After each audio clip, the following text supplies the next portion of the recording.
Good evening, everyone. Happy Monday to you. I hope you guys are doing well. I just want to check to make sure that audio is good. It looks like I have my signal coming in through just fine. But of course, I would like to have your input on that before we begin. So welcome. I will go through the chat and then we'll talk about something I've always been wanting to. Actually, I hear myself. I hear myself on the YouTube. So the audio should be fine. The audio should be fine. So any confirmation on audio would be great to the chat. But actually I heard myself, so should be fine. New comments. Well, okay. I'm gonna trust that audio is fine. I want to check again. I'm scrolling down the chat. Okay, Big Al confirms. Sounds good. Awesome.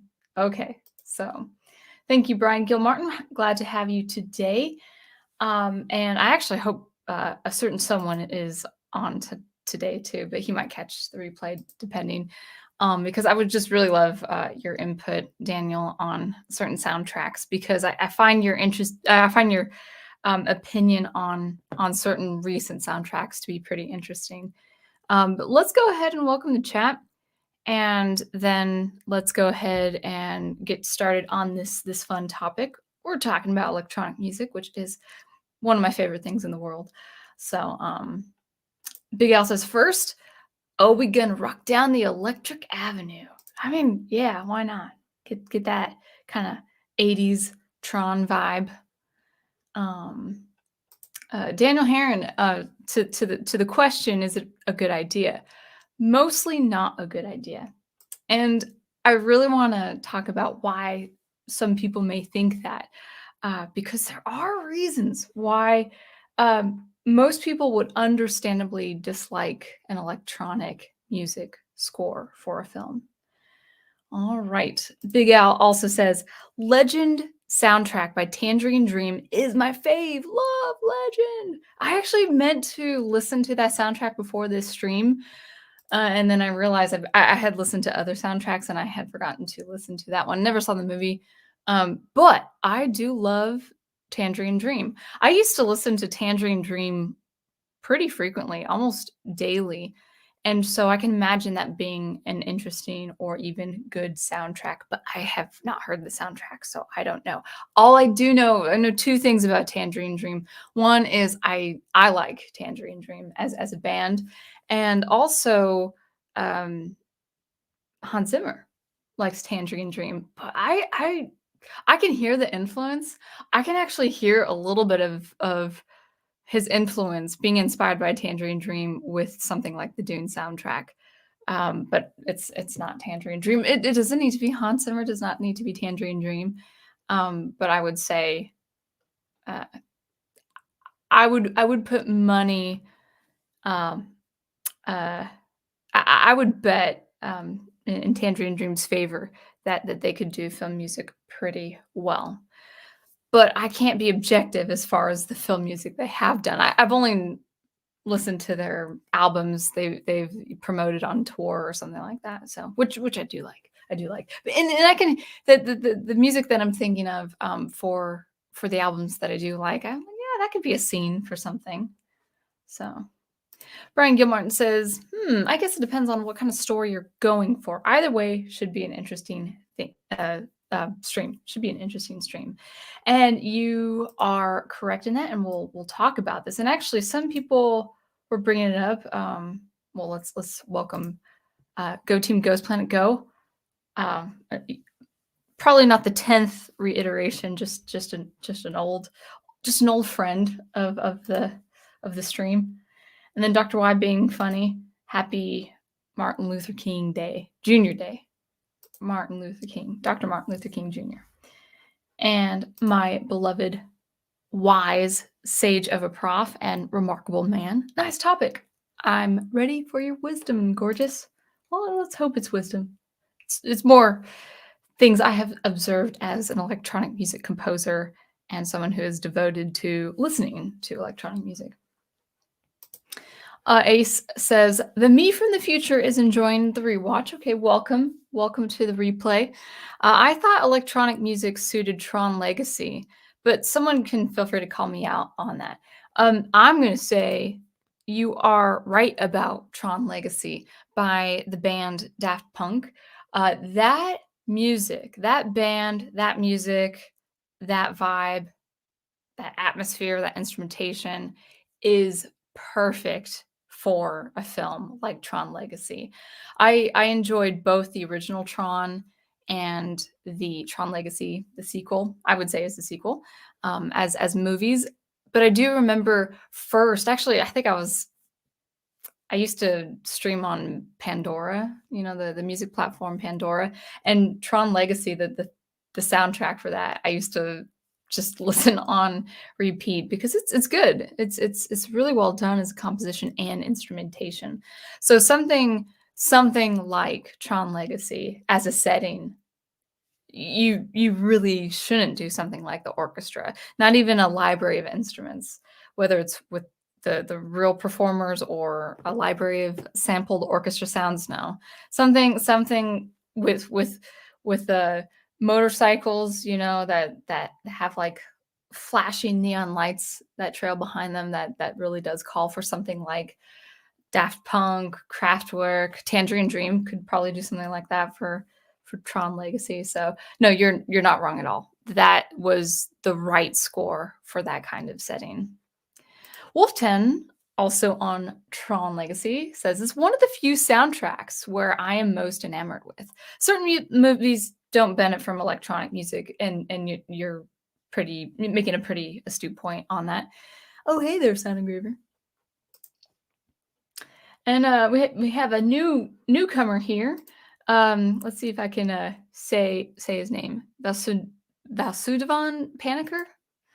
Looks like a claw-shaped hand. I think it was a claw-shaped hand. I don't know if it was some obscene gesture that I hadn't seen, but I don't think it was an obscene gesture.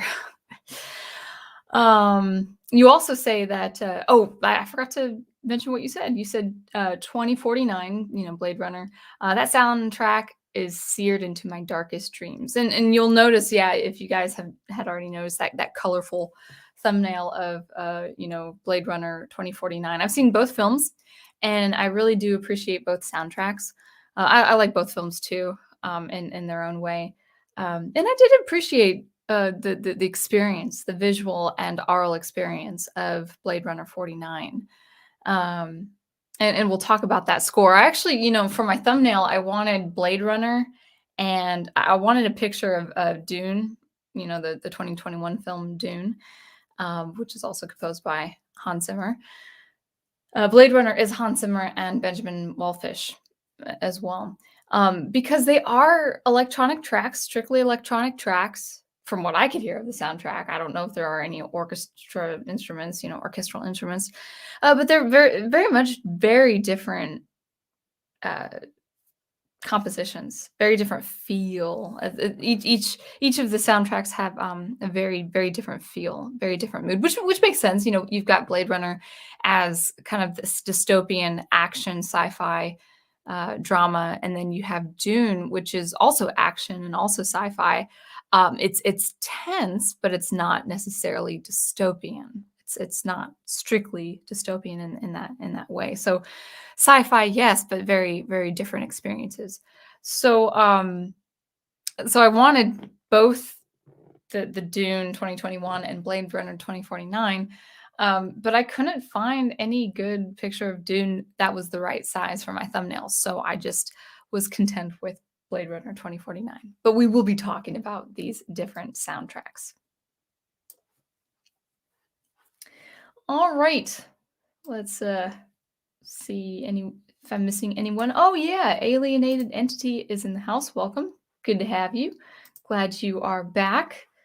People saying hi to everyone. All right. Also presenting. Oh, good. Daniel's here. Hopefully for a while.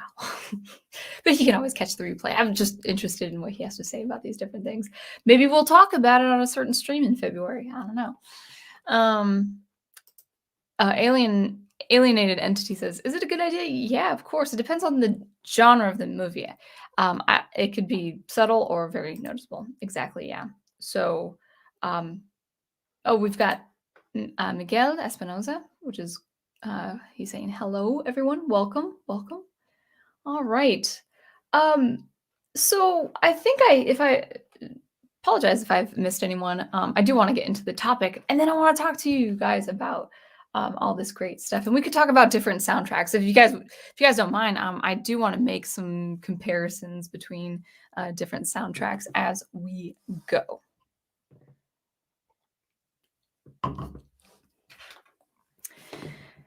So, electronic music in film, is it a good idea? Short answer, yes, absolutely. So no suspense there. I compose electronic music. I am listening to electronic music all the time. The electronic music that I do listen to, there are a number of times, a number of occasions where I'm in the middle of a track and I'm thinking, whoever wrote it, for all the various artists that I've listened to, I would think, oh my goodness, that would be so good for a scene. That would be so for this kind of scene, for this kind of setting, for this kind of drama, this would work really, really well. So I would say in general, especially these days, especially when you've got so much capacity and so much processing power and so many different ways of doing instruments, yes, electronic music, there's a lot of potential for electronic music to be had in film. But as people are presenting it in the comments, and we're about to discuss this in length, electronic music is different from the orchestra, the traditional symphony orchestra, obviously. And because of that, it poses, if we're not careful as composers and listeners, it can actually pose many, many problems in the film score and the television score in that kind of media. So we're going to talk about these problems, these problems that can arise from electronic music more than the orchestral score, more than the traditional orchestral score. And when I say orchestral score, I'm not saying extended experimental techniques of the orchestra, because a lot of 20th and 21st century composers now in the academic setting, and also some physical spaces and concert venues, they are commissioning, or rather musicians commission the composers to write very contemporary music of the 21st century, which includes very strange sounds that you might not hear from traditional classical technique on a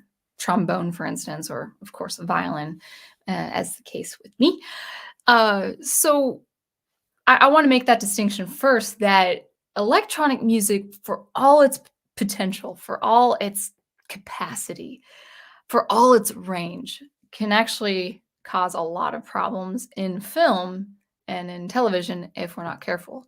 So we'll discuss those problems, and it's just a few that I have written down. But before we begin, I wanted to give you a little bit of background why this topic means a lot to me. So, as you guys know, if you've listened to me for any number of videos, that I have an academic background in electronic music, or really contemporary music, as a composer, as a composition student, getting into becoming a composer, working out and my music in the world, and trying to promote and sell music that is more eclectic. It is accessible electronic music. It's more accessible than what you would hear in the academic setting, but it is still eclectic, and it's still in its own way experimental. I try to modify instruments, create new instruments out of something like Super Collider. I'm trying to incorporate live processing with sound input. I hope to actually explore that more for you guys into this next year with Super Collider, just, occasionally with a video or two. So I work in sound synthesis, I work in live processing, I work in sound experimentation. I love sound experimentation, and I have devoted my music, my craft, into this kind of work environment and this kind of sound environment. So my academic experience, I was a student composer for about 7 years. Now, I was really more exploring extended technique on acoustic instruments, and trying to draw up different sounds from acoustic instruments, like the piano, like the flute, for instance. But I had a lot of peers, had some, um, doctorate students who are friends of mine, master's students who are friends of mine who did explore electronic music in Super Collider or in a digital audio workstation, and I was very, very impressed. Now, in my undergrad, I just didn't have the skill set. I just did not have the know-how to produce electronic music, not for live processing, and not for fixed media. I just failed miserably in something like Super Collider. But it was in my master's over in Milwaukee, Wisconsin, where I started toying with, well, I love electronic music. Maybe I could just start doing electronic music in a digital audio workstation like Logic Pro. So that's where I started exploring more in Logic Pro. And then I started teaching myself, learning as I followed Eli Fieldsteel's tutorials in Super Collider, so working in Super Collider there. So I have a pretty extensive background, and because of that, I just love experimental sounds. I love sound experimentation. I love synths and what you can do with synthesizers, both analog and digital. I work strictly in the digital space, but I appreciate people who do modular synths and Euro racks and all of that great analog stuff. So I have a deep, deep appreciation for soundscapes, for ambience, for tones, for just different things that you just cannot generate with a physical instrument, both, orchestral from the Western world or from a, someplace in Ghana, someplace in Africa, someplace in Southeast Asia. These are very much as different as some of these world instruments may sound to our Western ears. It's still got a bit of limitation, whereas electronic music, you really do have endless possibilities, which is exciting. But the caveat is, hey, can we do this well? And with what I've been hearing in recent things like Star Wars, it's not done well. So we're going to talk about that. So I wanted to just give you guys, you already know this about me. I've had 7 years in the academics, and I have another 7 years outside the academics experimenting with this kind of stuff. Now, just a little bit more on my background. It was back in 2014 or 2015 when the movie Jupiter Ascending came out, when it was released. And I don't know if you've seen that movie, guys. You probably have if you guys are movie watchers, and you probably have watched more movies than I have because I just don't watch film as much as I should. Actually, now that I'm dating the prof, I'm watching a lot more movies than I would have otherwise. um, but if you've seen Jupiter Ascending, whether in the theaters or maybe even on a laptop, even in the small space like a laptop or the giant space is a cinematic theater, with something like Jupiter Ascending how stunning the visuals are. It is sci-fi fantasy. It is sci-fi fantasy galore. So many scenes are beautiful. I didn't really care for the acting, and I didn't really care for the story itself. But the visuals, oh my goodness, the worlds that movie had, the palaces, on the moons and Jupiter and the spaceships and the flights and all of that good stuff. It was a very quirky film. It wasn't my favorite story at all. I wouldn't watch it again. I have no reason to watch it again. But visually, in that science fiction setting, it was really, really, really beautiful. Many, many beautiful things. And I remember seeing that and just kind of absorbing that because I was reading a lot of science fiction at the time, so I wanted to watch that movie. And I remember seeing that, and then I thought there was something wrong with the score. And in a nutshell, the score is actually composed by Michael Giacchino, who composed for Rogue One, who did a fantastic job with Rogue One. It couldn't have been better as far as the heart of Star Wars is concerned. So he wrote this piece for Jupiter Ascending, this soundtrack, and on its own, it's a good soundtrack. It's well done. He's a very, very capable composer, and he should still continue to have work. But when I was watching that for the first time and seeing kind of like the opening title, the opening image, when it's coming out of the moon of Jupiter, or maybe it's coming out of Jupiter. You see it set in space, and then you've got the planet Jupiter. When I was listening to that score, and then I was listening to the score happening during the drama, it just didn't sit well with me. And I think the reason for that, really the main reason, the only reason why it didn't sit well with me is that score was good, but it was not right for that kind of setting. And that was the first time I thought, wow, we could really use electronic music for film. We can use electronic music for movies. So that's my background, coming from the academics and then exploring, another 7 years. So you got 14 or 15 years. I should say, 14 or 15 years of experience in electronic music, in listening and also producing. And that was the first instance regarding popular culture, like movies that we see. Jupiter Ascending was that first time I thought, it's a good score, but it's not right for that movie. There needed to be electronic instruments. There needed to be an electronic music score for a movie like that. And I thought we should explore electronic music in film. I see photos and all that. So we should. Sorry, one second. Gotta block those bots. So all that to say is we should honor electronic music and see if we can effectively and successfully implement it as a music score, or integrate it in the film experience. I can't. StreamYard is not letting me block the bots, so if you guys can block the bots for me, that would be great. So just checking in on a couple of people. So Fotis is in the house. Welcome, with a nice logo there. Great. Like the colors too. All right.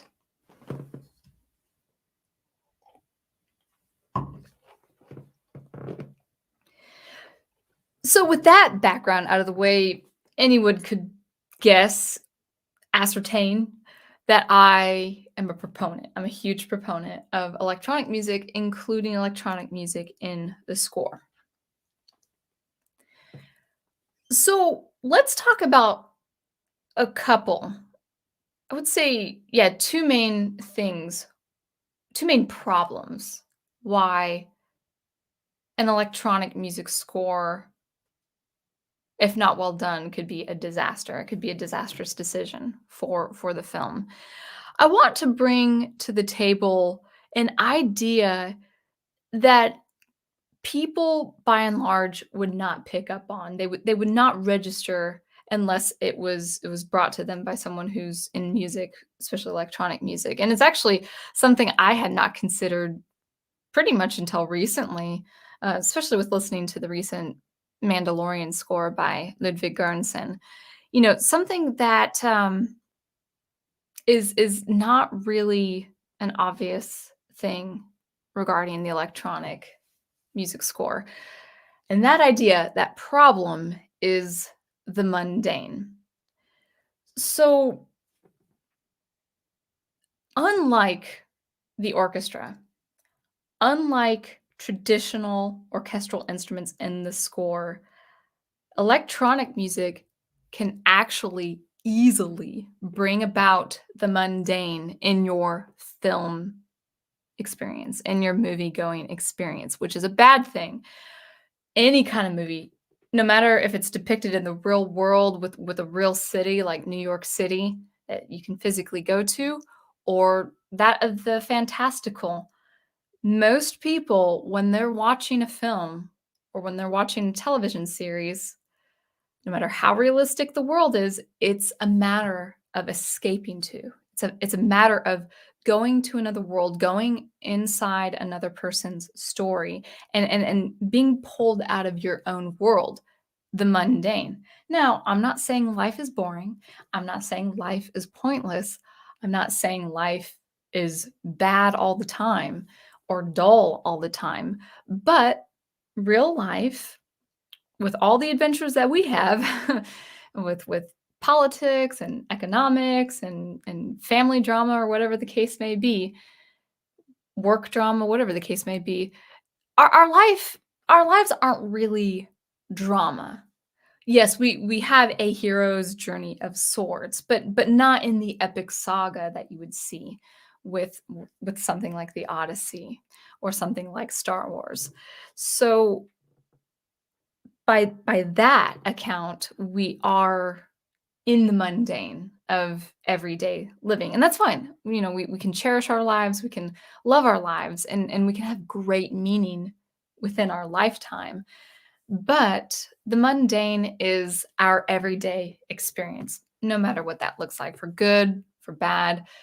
We do have an everyday experience. So the filmmaker's purpose, like the writer's purpose, even like the musician's purpose or the composer's purpose, the artist's the artist's purpose is to pull the viewer, the reader, the listener into pull them into a completely different world, the world they want to create for you. Makes sense, right? So, how in the world does electronic music run the risk of bringing you back into the mundane when you're supposed to be in a film, for instance? Well, it's again, like I said, it's not obvious. You kind of have to think about it deeply to understand what's going on here. So I'm just going to go ahead and tell you the range of synths and soundscapes and things like field recordings are quite broad. You know, the sound world that we experience in electronic music has just blown. It's just blossomed into just many things that we can experience in wonderful ways and uh, great terrific ways. Let me dial it back a little bit and get into the core of the mundane first before I get into the specifics of sounds and soundscapes. So, what do I mean by the mundane in electronic music? What do I mean by electronic music accidentally bringing you back into your everyday world when you're supposed to be inside the film, inside the story, when you're supposed to be immersed inside the story? Well, you got to actually think about your capability as a human being. If you are completely capable as an able-bodied person in the way of hearing, so if you have very healthy hearing or just hearing in general, even people with hearing impairment, you as a human being have experienced a plethora of sounds you just could not possibly list in in short duration.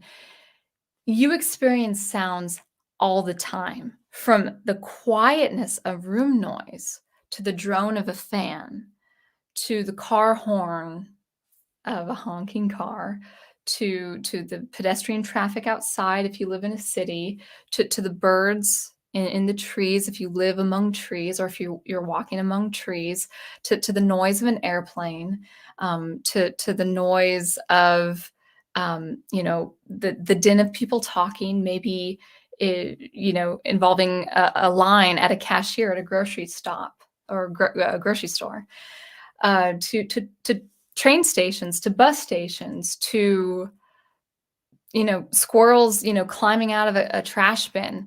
We are constantly,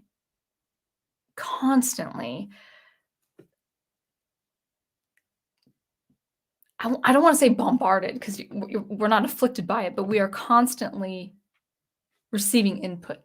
We're constantly receiving input of noises of the outside world.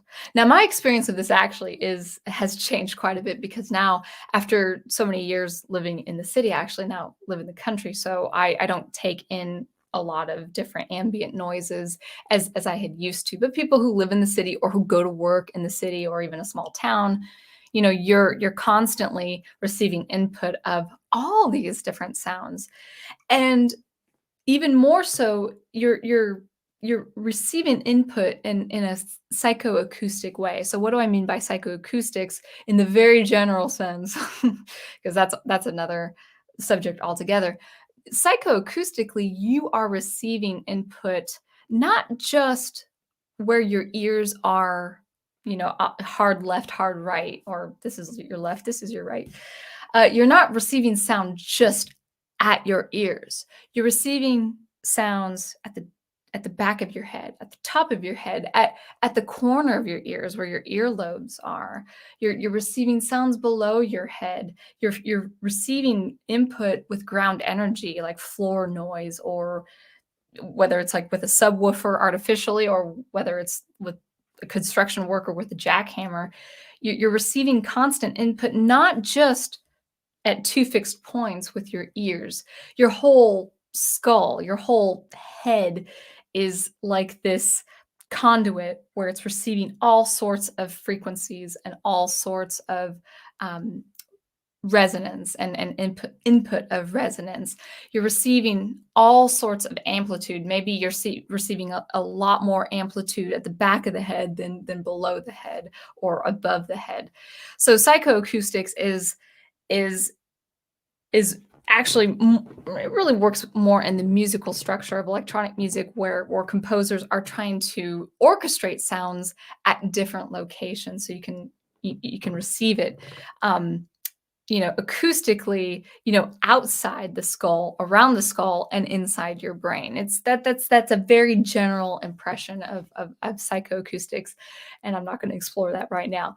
Um, but the importance of bringing this up is going back to the mundane.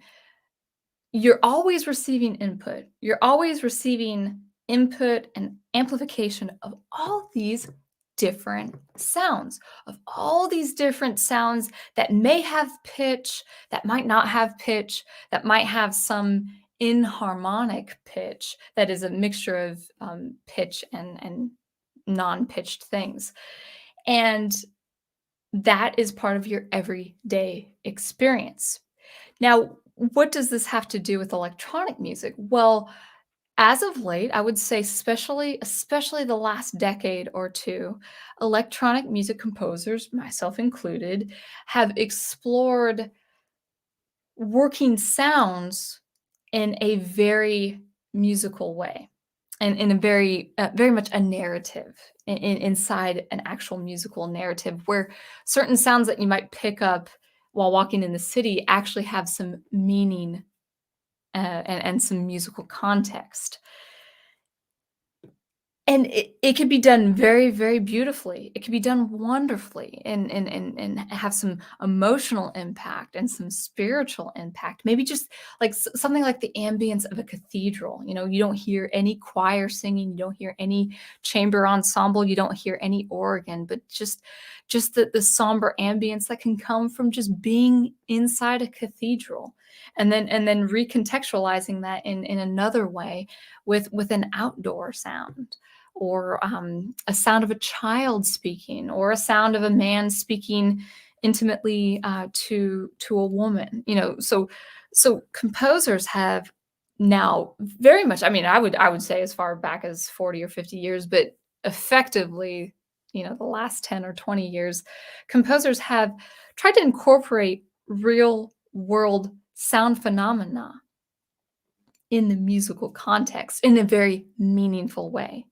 So in maybe with some sort of ambience or beautiful synthesizer playing, or a synthesized, drone, for instance, playing while there's a child playing in the background, or a baby laughing. Actually, I remember one of my favorite artists, he incorporated a baby laughing in the middle of some light percussion, and I thought that was pretty endearing. So now composers have really incorporated everyday experiences, but even with music, or even with instruments that sound very much otherworldly, well, it's not so foreign. So if you take an instrument that sounds really alien, or really like, wow, this could be used for a film regarding alien life or an alien planet, it would still sound familiar. Why? Because we're so in tuned subconsciously, we're not even aware of it. At least I'm aware of it because I work in this kind of stuff.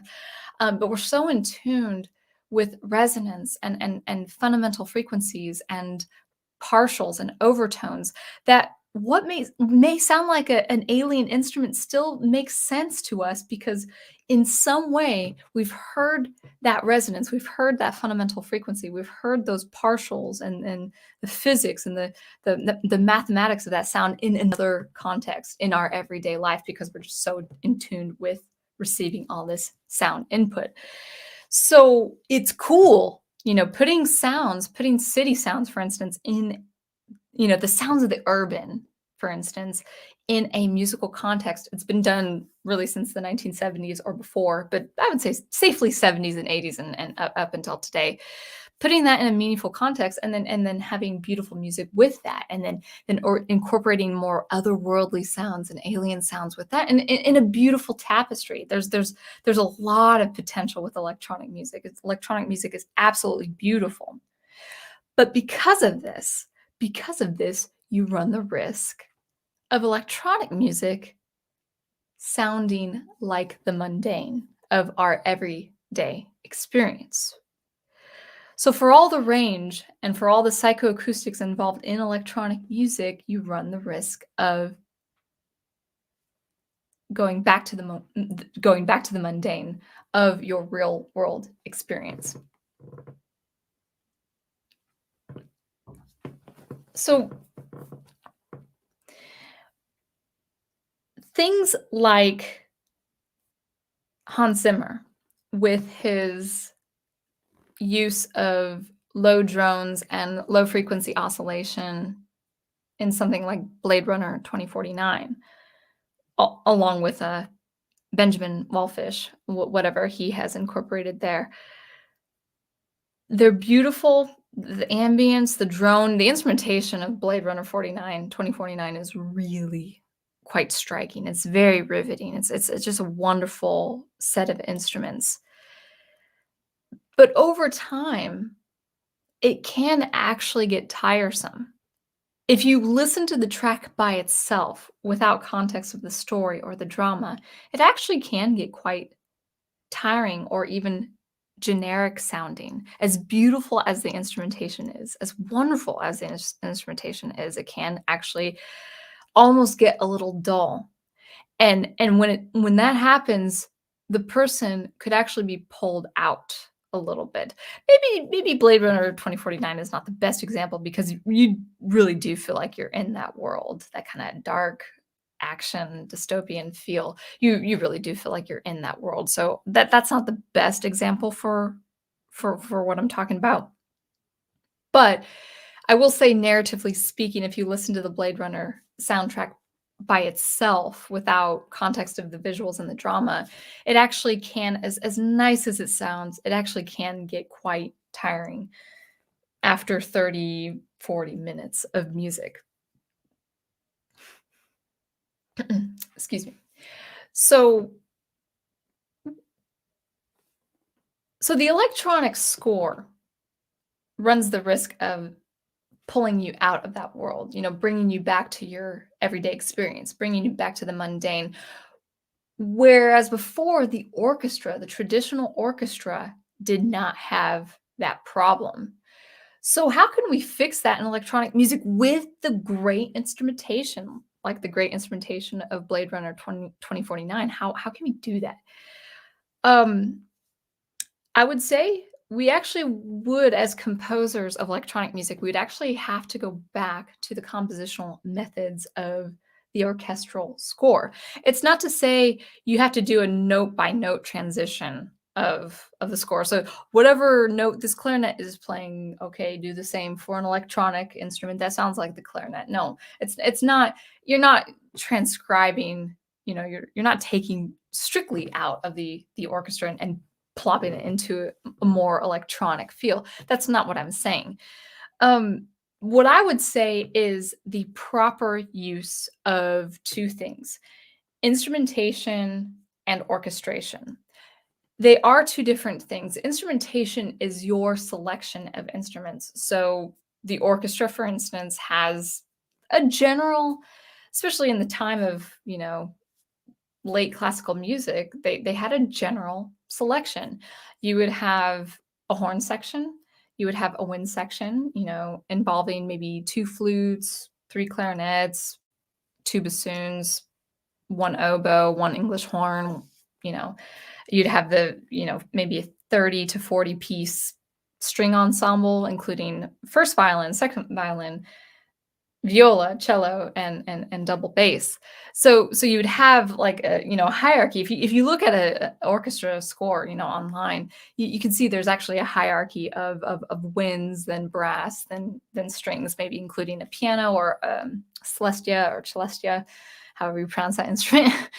um, you'd have like a list of the score, the instruments, not just the instruments themselves, but the number of instruments. Really, actually, when I say number of instruments, I would actually specify that to the wind ensemble in particular.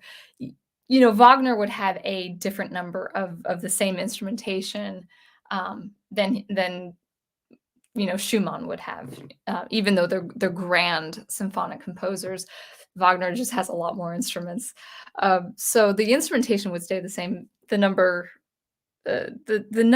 of instrumentalists would change, of course, depending on the history of classical music, whether it's 1835 or 1885. The number of instruments would change, but that's instrumentation. You actually have a selection of instruments. So with the electronic score, you should have a selection of instruments, of electronic instruments that, here's the ticker, that go well together, that complement one another. Hans Zimmer did this pretty well with Blade Runner 2049. I'm gonna say he's doing it okay with Dune. And then with this new younger composer, Göransson, Ludwig Göransson, he does not know the intricacies of selecting instruments that complement one another. He's got some idea, but I think as he develops as a composer, if he continues to have this career, 20, 25 years down the road, he's going to look back and say, oh man, yeah, that was kind of rough. So he has a lot of growing up to do as far as composing is concerned. He's got potential, but he has a lot of growing up to do, a lot of practicing over the next years. There was someone else I was going to talk about, but instrumentation is get a nice pack of instruments that go well together.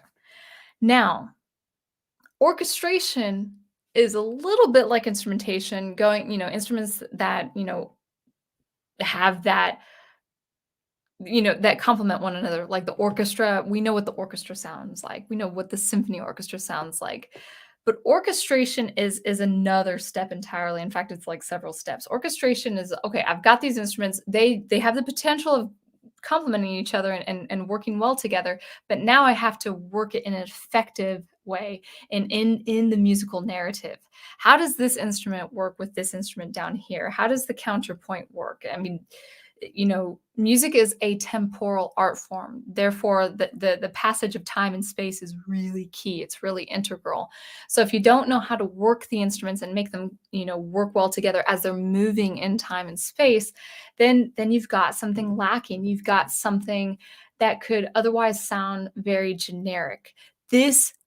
Yes, of course, this can happen with the orchestra, but this especially happens with electronic music. When you do not convey your electronic music instruments in a musical narrative, in a musical context, in an effective musical context, you run the risk of sounding generic much easier than with the traditional orchestra. And so I think one of the comments, actually, I wonder, was it Brian Gilmartin? So I think someone put it on the community tab. I have a community tab. I have a poll. I asked the poll, how would you grade Hans Zimmer's Dune score, A, B, C, D, or F? And I can't remember. It was someone who used the word generic. They said, I like this, but over time it can sound generic. Well, that's because if you don't If you, as an electronic music composer, don't approach the electronic score and instrumentation like a traditional orchestra composer and director, then yes, you can sound cool, you can sound nice, but overall, you can sound generic. Why? Well, as I said before, electronic music, no matter what instrumentation you use, electronic music has the propensity of pulling you to the mundane if you're not careful. The orchestra can't do that well. In fact, that the orchestra, it's like a 0% chance the orchestra having any propensity of pulling you to the mundane, because when you listen to the orchestra, you're actually going to a different experience, whether it's the actual physical concert hall. If you're going to a symphony orchestra, it's an event. It's quite a nice event. Going to the symphony orchestra, sitting down in a beautiful concert hall. Most people, even if you don't have a lot of money, most people try to dress up and dress a little better when they go visit the symphony orchestra. There's just something wonderful about that experience. I've been in the symphony orchestra. I've played in concert halls. I've played in very beautiful concert halls, and I've also had the privilege of sitting in beautiful concert halls.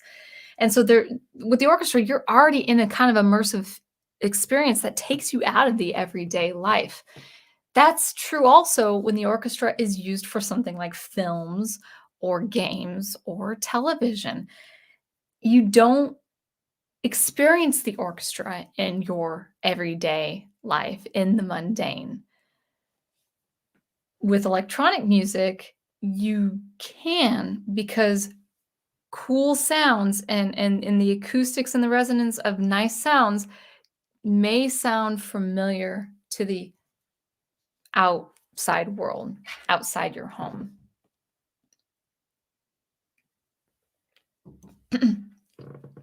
So getting back how to do that right, how to avoid the mundane electronic music is to use proper instrumentation and orchestration. So have a really good selection of electronic instruments that have the potential of complementing one another, and then orchestrating it.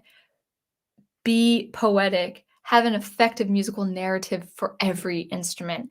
And every instrument, even if they're repeating themselves, every instrument should follow in the musical narrative exposition, digression, and recapitulation.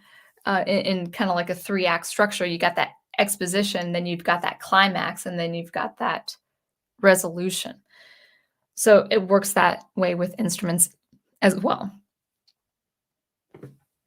Now, the next way to avoid the mundane in electronic music is working with the intricacies that we hear with a symphony orchestra or a rock band, and that includes melody, harmony, chord progression, that's under harmony, counterpoint, rhythm, bass, all the nuances that I've discussed previously on different videos with composition and composing.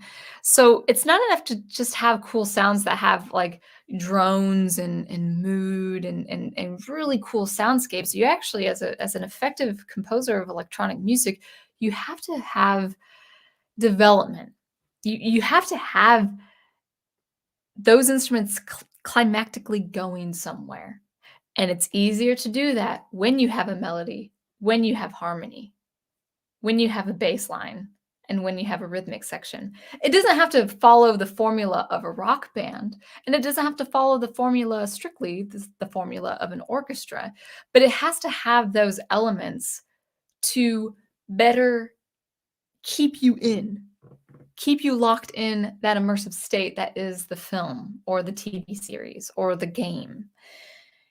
And you just can't really do that when you're working with ambience that you and I, whether you know it or not, you're already used to.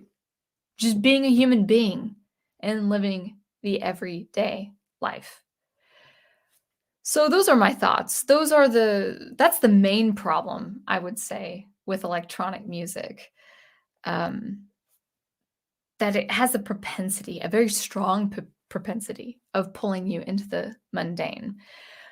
The second problem, because I did mention there were 2 problems, the second problem is there are reasons why people would dislike electronic music for film or not prefer it for film.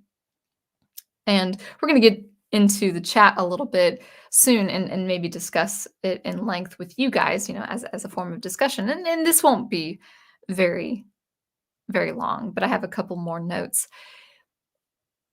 So we've talked about the mundane. The second problem is people all around might not prefer electronic music. They might prefer the traditional orchestral instruments to the electronic instruments. And why is that? Well, I'm going to say it's not the fault of the instruments. It's not the fault of the electronic sounds. It's actually the fault of the composer. And we're going to talk about Hans Zimmer because Daniel, if I may, I had heard on your stream that you do not prefer the Dune soundtrack. And I have not seen the movie. I don't plan on seeing the movie. I just like reading the book. But the Dune soundtrack had from what I saw on the internet, it had a pretty sharp divide. Some people were just absolutely blown away by it, and some people just did not prefer it. There was a little bit of middle ground there. They're like, "Oh, that's great, sounds great," but I could take it or leave it. But a lot of people did have kind of a strong dislike for this, kind of this antipathy toward this experimental score by Hans Zimmer. Now, I will say, as Hans Zimmer is working in his studio and experimenting, I would say he's become a lot more experimental, which is not all around a bad thing. But if he's not careful, he might miss the mark in the way of composing for film. And who am I? I've never composed for movies. Who am I to say this of Hans Zimmer? But there are reasons why some people would not prefer that electronic score of Dune. Someone like Daniel, and I'm gonna factor in why right now. The first thing that comes to mind when I was listening to the Dune score by Hans Zimmer, the first thing that came to mind was the extra sounds that he included. What do I mean? What do I mean by that? Well, extra sounds or filler sounds that could actually, if they were removed, would probably even better the score. So what's an example? Well, there's this one track where I heard it was kind of a higher sound with a higher frequency, and it was very attractive. It's a very attractive sound. But Hans Zimmer, I think he added like a kind of delay line, a tap delay, or maybe a more intricate delay line, which I love delays. I love delay lines. But there was a little bit of a triplet tapping right behind the ears. If I heard that correctly, it was like right. So I'm going to extend my ears like this, right about here. Oh, you can't see that. Sorry. This you can see this. Right about here. There was a little bit of a high pitch frequency delay tapping, and it was in the context of film and drama, it was superfluous. It would have been fine as an effect for an absolute score, like when I say absolute music for music's sake, music that doesn't serve as a function like for a play or a musical or a film or a game. Absolute music is just I've composed some music, go ahead, enjoy it. And those kind of extra sounds that kind of tickle your ears or tap at your ears, if they're not done cleanly, by the way, I don't care for that. I really like a clean electronic score, but some people like that kinda almost kind of like someone's gently scratching like the flap of your ear. Electronic music composers do that. Did you hear my shoulder crack? Um, the composers really do like to do that. They like to do that, the extra filler sounds that actually maybe sound right at the earlobe or right behind the head or right behind the neck or maybe on top of the head. Kind of like ASMR. Artists well, ASMR artists as they call themselves, they like to work around the skull, and the same is true for electronic composers. I mean, the academics were all about that. They were all about filling the top of your head, behind your head, beneath your ears. And so Hans Zimmer was playing with delay lines that kind of like tapped at the back of your ears.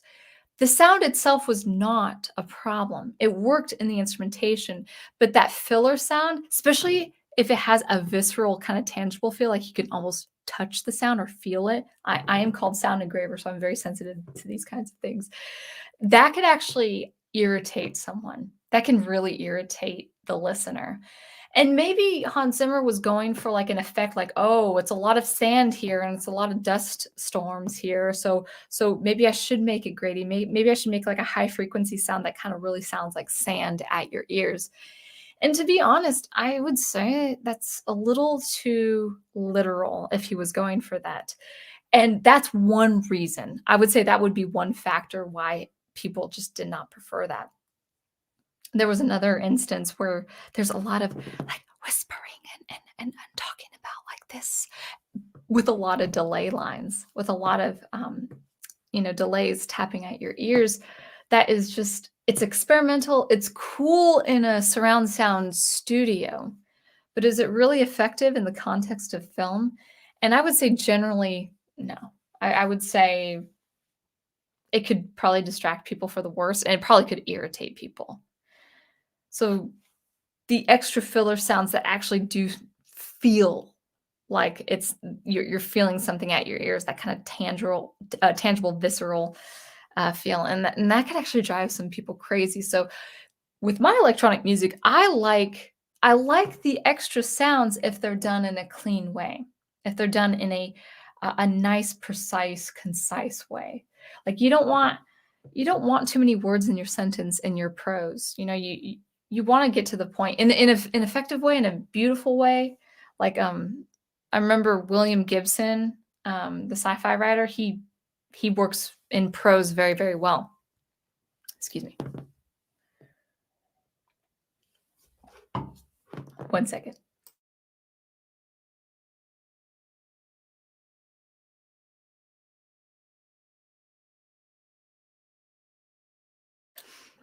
My mouth has been quite dry as of late because of the dry winter weather outside.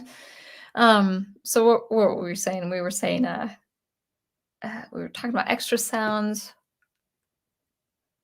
I forgot what we were talking about directly.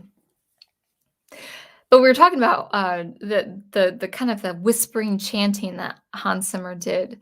Oh yes, we were talking about using extra sounds. Like I use extra sounds in my electronic music in a very, very clean way. That probably wouldn't be a distraction. It's extra sounds not done right sounds too muddy, too fuzzy. Even if it's not even a fuzzy sound, even if it's a good sound, it just sounds too much. And I think that could really irritate people. And that would be one factor why I would think would irritate some people who would just prefer a traditional score.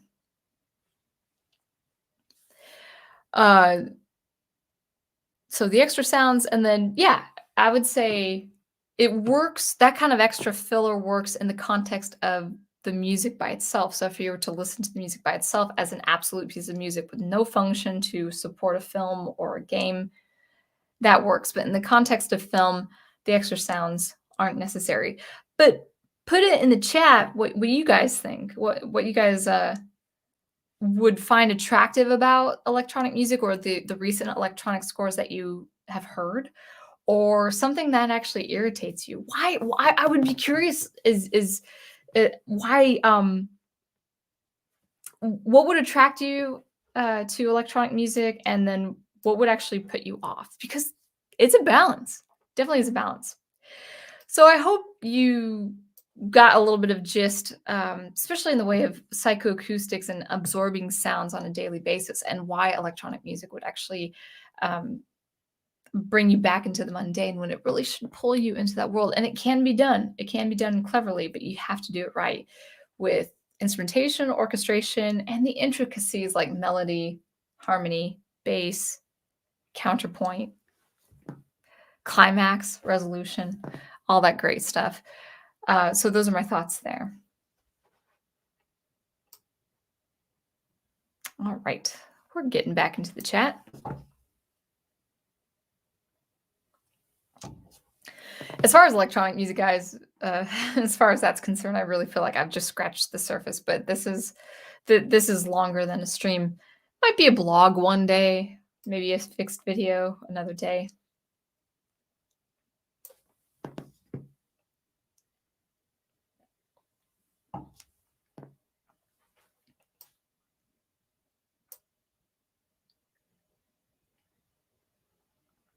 Ace has mentioned if they ever adapted Spider-Man 2099 into a live action film, nothing but electronic score would work for the score. I'm not familiar with that story.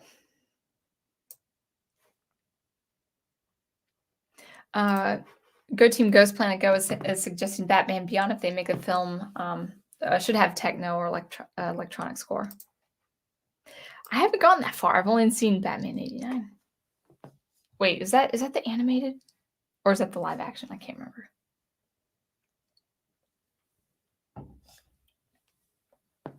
Yeah, I know this is not to me, but Brian Gilmartin raises a really good point. I can understand all those epic sounding scores. Let me read this again. I was mentally distracted by something. I can understand that. All those epic sounding scores can sound very samey after a while, and that is true. Let me check if audio is still good, guys. um, Another bot. Can I? Yay! I can block a bot now. I see Final Fantasy fan. 12 in the house. Alrighty. Let's it looks like audio's good. No one's talked about it. My mouth is dry and it's making these clicky sounds that I do not like. I'm very the prof would be the first to attest that I am very particular when it comes to sounds. So particular.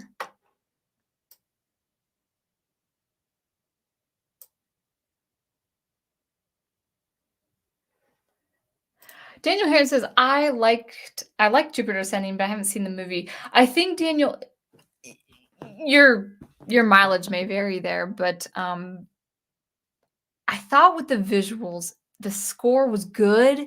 It just didn't fit that setting. That was just my experience. That makes sense. I could see that. Michael Giacchino actually started as a game composer before transitioning to film. I mean, I really think game compositions are the way to go now. You know, as a lucrative business, if you can find a developer or a company a small company that would reward you for your work.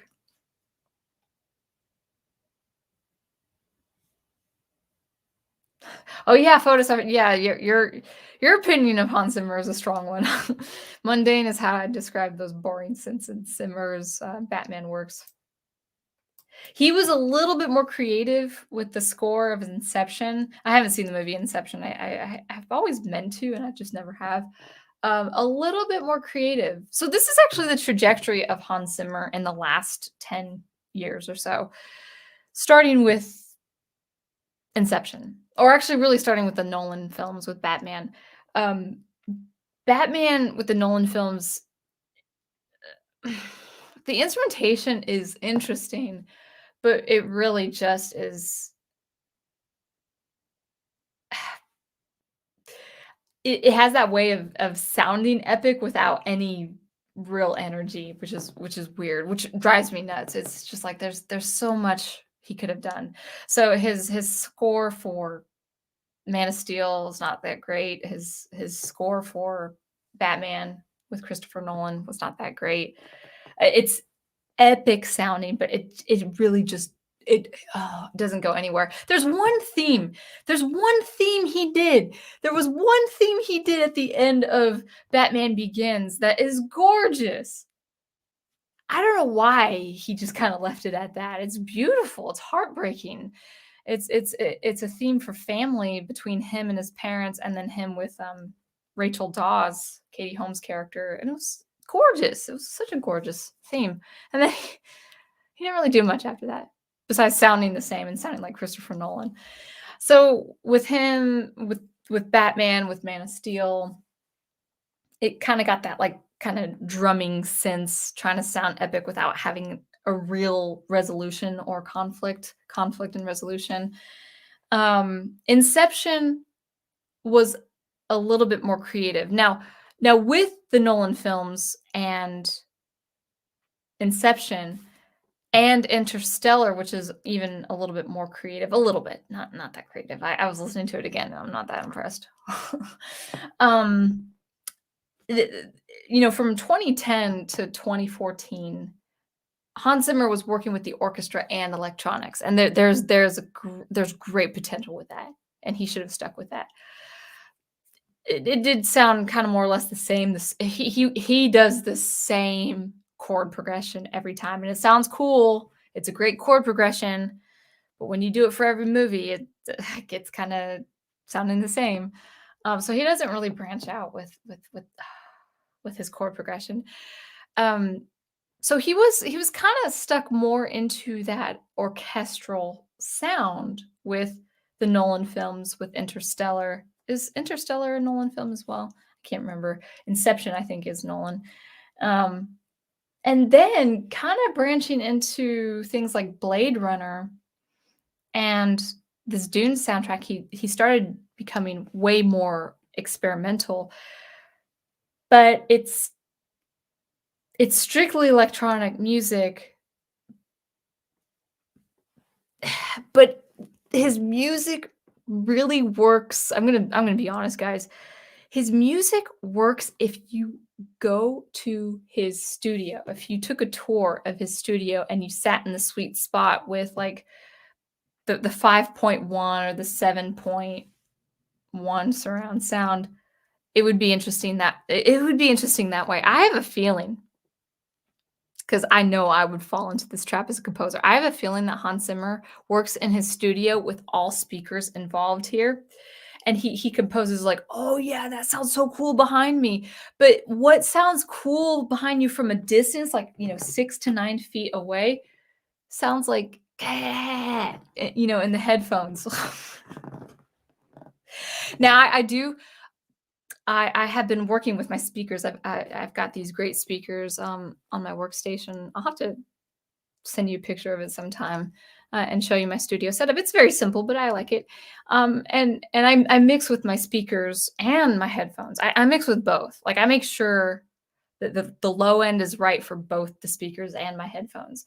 So I'm very clean in that way. But I think Hans Zimmer, he finds a cool sound trajectory in his studio, in his like 7.1 studio arrangement, his surround sound arrangement. And it might translate okay in the theater, and maybe that's what he's going for, but it doesn't translate well. It might translate well with a home theater, a very sophisticated home theater. But if you're just checking it out on your phone, now I'm not saying you should watch a movie on your phone, but if it's like just a normal TV with normal speaker setup, or computer or laptop or a phone, and then you're listening to it with earbuds or your headphones, it can sound a little jarring. It might not function quite right. Experimentation still has to be done well. I defy anyone who says experimentation can be just anything and still be good. Experimentation has to be reworked and reassessed time and time again. You can be experimental, but you still have to be good at your craft.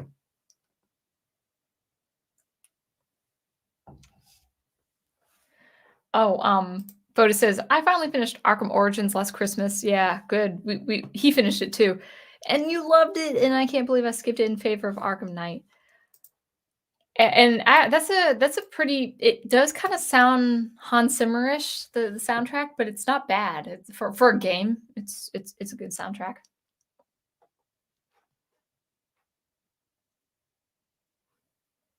Okay, Wolf 10, goodbye. Must go, and we'll watch this on the back watch. Take care, everyone. Oh, new job tomorrow. Okay, well I know you're missing this, but good luck, Wolf 10. Good luck with your new job tomorrow. I'll see if I can catch a replay of one of your streams to see how it's going for you. Good luck. Yeah, tomorrow. Yeah, tomorrow's my mom's birthday. All right.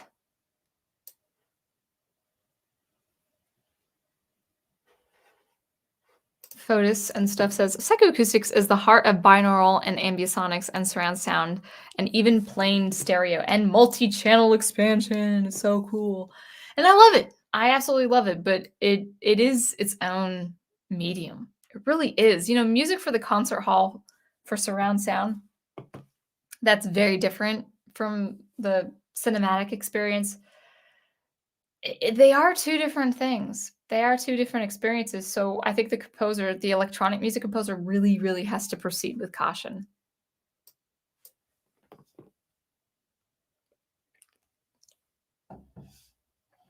Yeah, yeah. Good point, Brian. You take in a lot of sound input on the Jersey Shore as well. The place has beaches, boardwalks, the wazoo. They're especially busy during the summertime. And you know, I was expressing this in my last stream where field recordings are a very common method and pastime for electronic music composers and producers and sound engineers. They field recordings, I mean, you just take something in and then you just put it in the narrative space. That is a musical composition. Very common and often well done. But I think that's where people think I think that's where people in general think that the electronic music track is okay in any capacity or in any way in a film score where it's like, "Wait, I know you're attracted to the sound because of psychoacoustics and the physical space and things like the beach and stuff like that, but you know, does this work? Again, does this work in the context of drama? It can, but it has to be well done."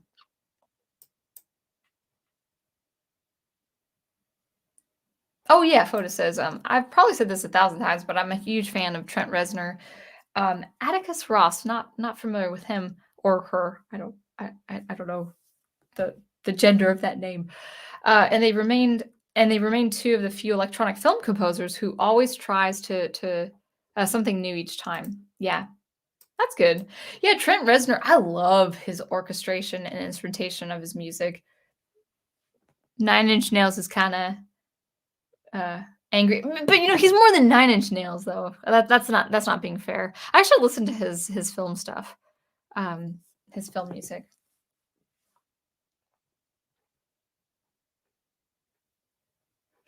Let's see. Recommended documentary Sisters with Transistors. An excellent documentary on female electronic music composers with the mention of Forbidden Planet's groundbreaking synth score by is it Bibi and Louis Baron or Louis Baron? Is that French? So the last name that you mentioned, yeah, sounds familiar.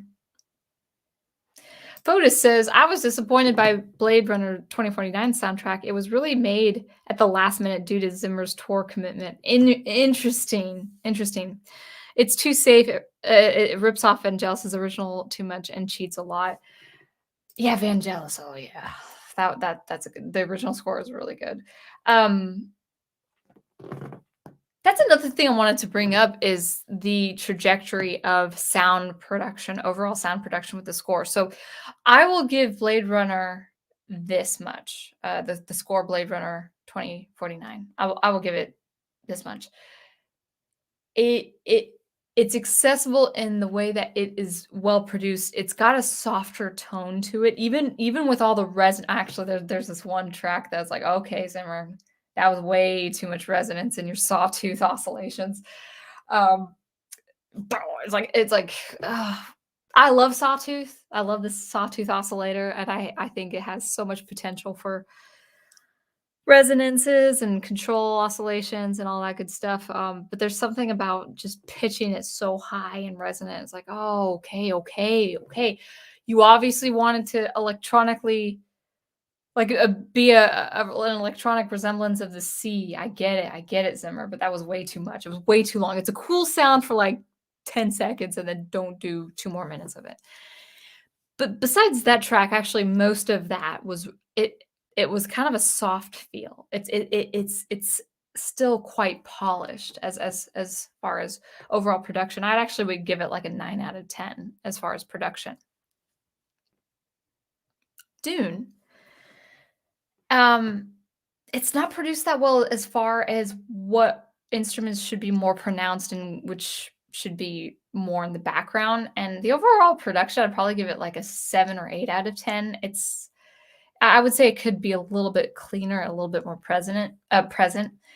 Now, Tenet by Ludwig Göransson. I'm giving that post-production. I'm not talking about the composition, even though I'm not really a fan of the composition. Post-production, I'd give it like a 4 out of 10, maybe even out of a 3 out of 10. It is loud.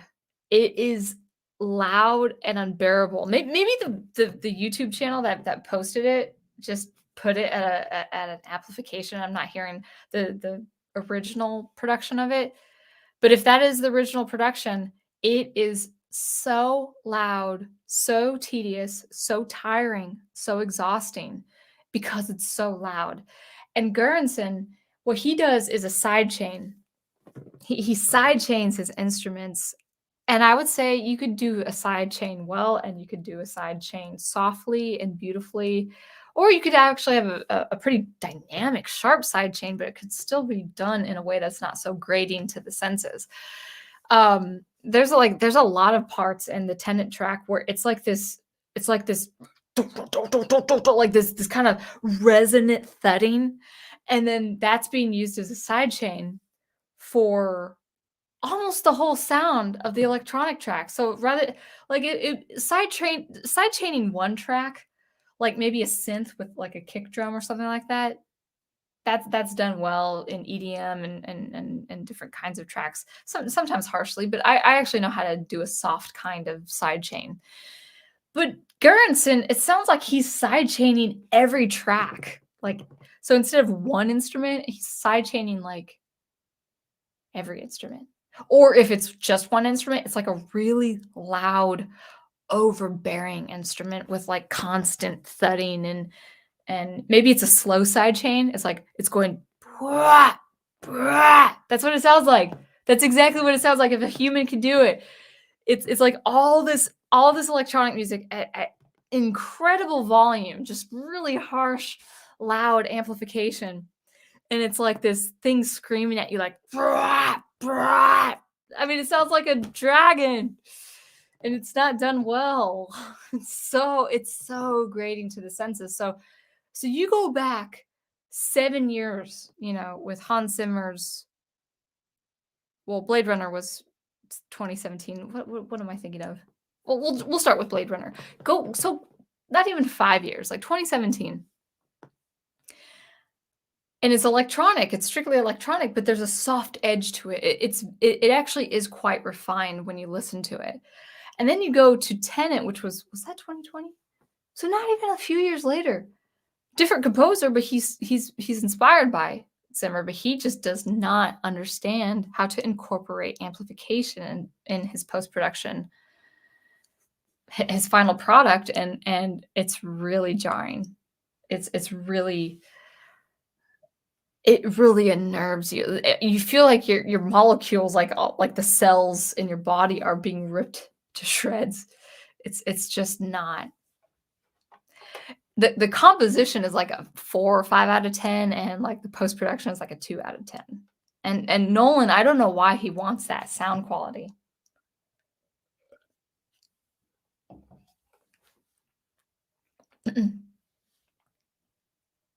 By cheats, I mean resorting to cheap sound design tricks like overstuffing the subwoofer with booms. I don't get me wrong, I love my low end, but when a subwoofer is too much, like when the low end is too much, it's just not good. Fotis says a hybrid electronic orchestral soundtrack I really enjoy is Gravity by Stephen Price. Okay. Ramin, I think is how you pronounce his name. Jawadi's work on Western World seasons 2 and 3 is brilliant. I'll have to check that out. I won't watch the show probably, but I'll check out the score. The sense actually made me feel scared and anxious. Ooh.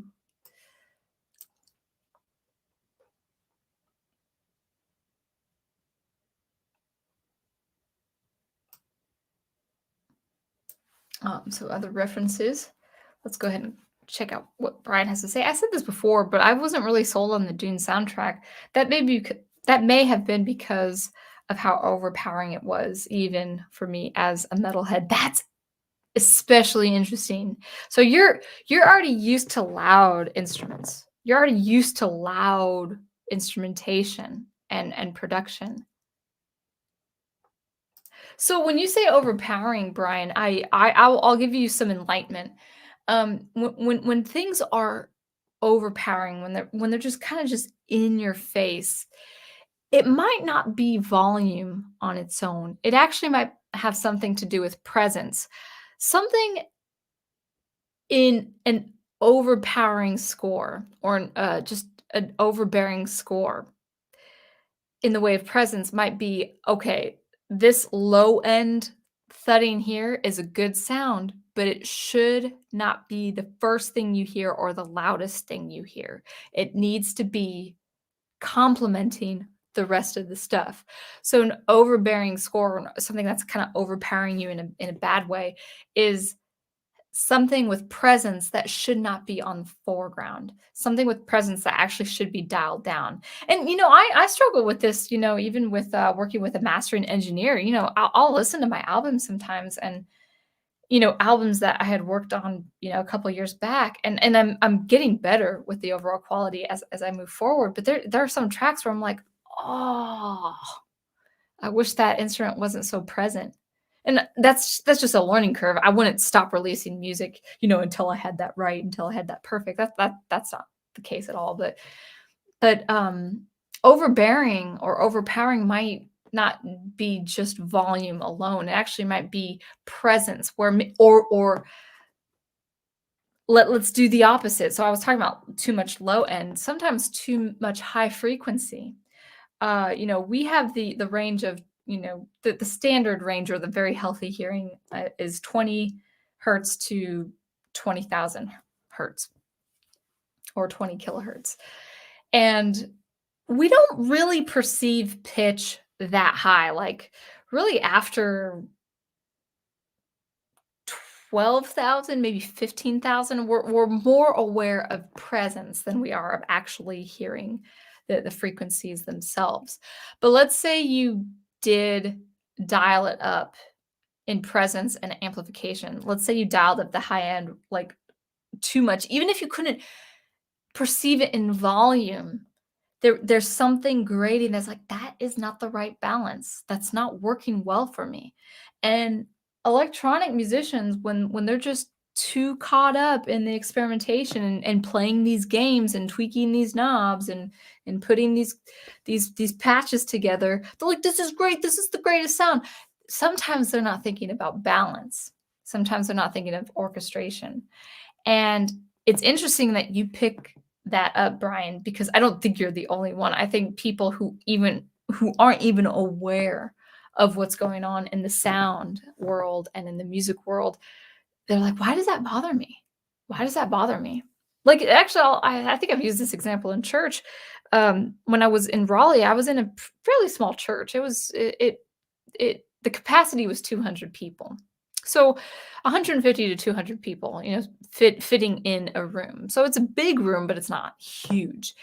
And there were several weeks, whether I was on stage playing with the band, or just in the group, in the congregation, where I'm like, oh man, that subwoofer is not feeling good.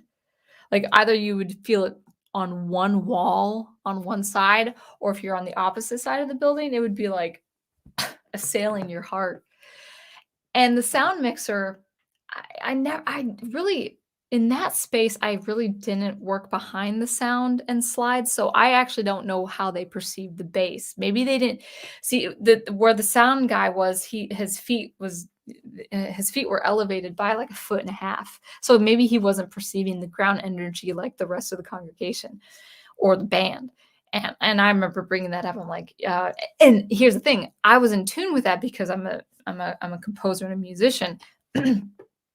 But friends of mine who are not musicians were saying, "Hey, something's wrong with the music. I don't know what it is, but something's wrong." And I told them what was happening. And then I told the main guy, I said, "Hey, can we fix this?" So anyway.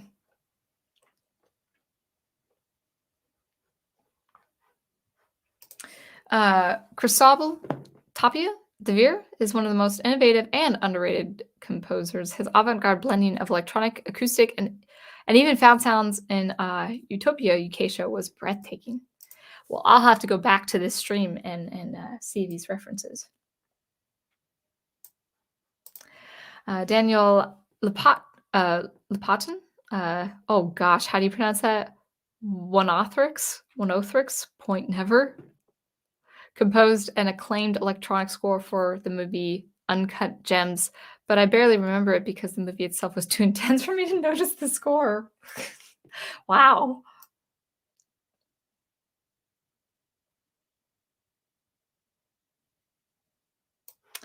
Go Team Ghost Planet says, we both love the Puppet Master theme. It's a B movie, but the music is beautiful, and we both love classic movie scores. And who doesn't?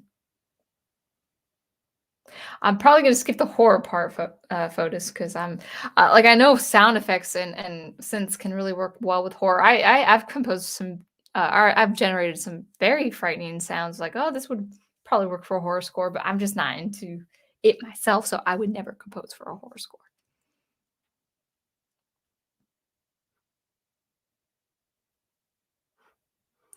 I've worked with surround sound, and aspire to move on to Dolby Atmos. And I've heard some film composers who do fun stuff with surround sound.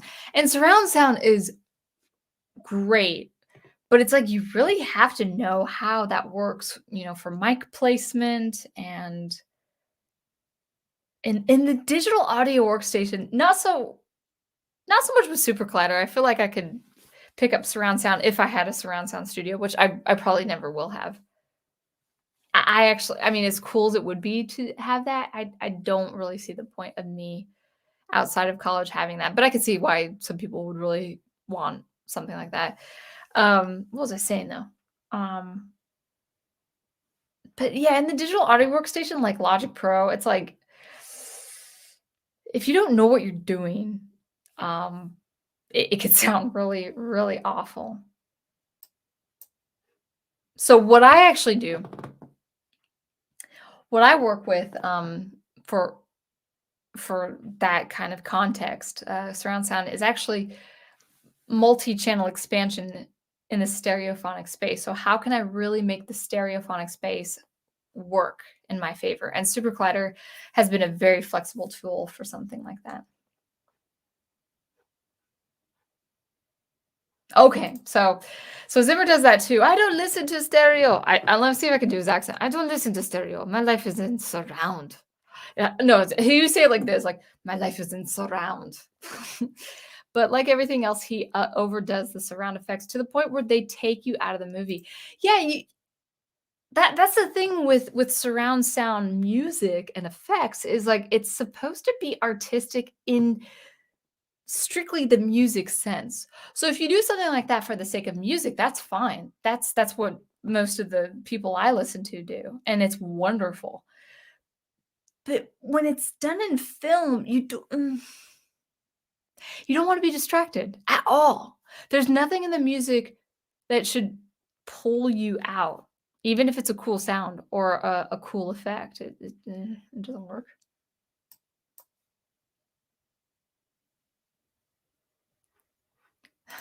Brian says, sometimes I wonder if Zimmer is composing music or breaking and entering. All right. Oh, I've reached Final Fantasy fan.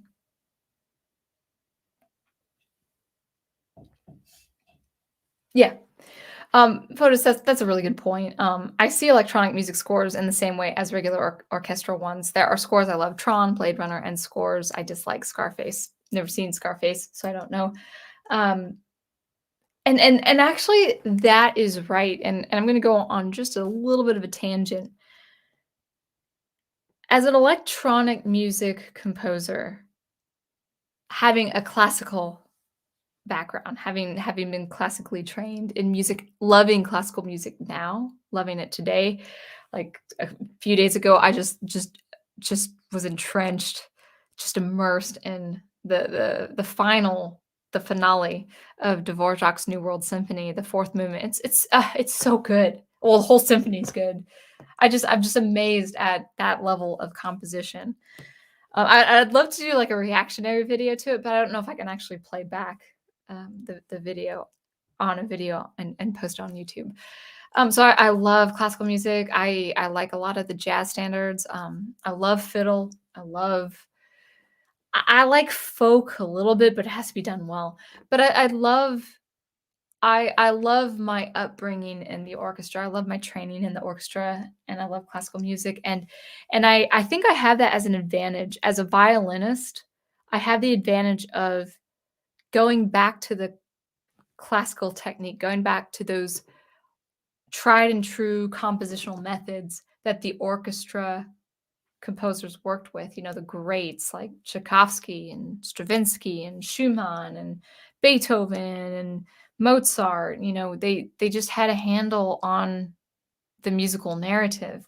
And I think that's slowly becoming lost in this society and in our culture. The more we're trying to experiment, and I love experimentation, but the more we're trying to experiment, we're actually losing what's come before in traditional technique and composition. Now, does that mean I will compose for the orchestra? Probably not. Unless I was commissioned, unless someone heard my electronic music and then for some reason they wanted to commission me for an orchestral score, I would try it, but I also would recommend other people who have the knack of composing for orchestra. Now, does that mean I disregard the orchestra? No. In fact, I really want my electronic music to have that weight and that depth that we hear in so many symphonic scores. So I agree with you, Fotis, that you really should, whatever instrumentation you use, you go back to the tried and true methods of composition, the tried and true methods of music composition.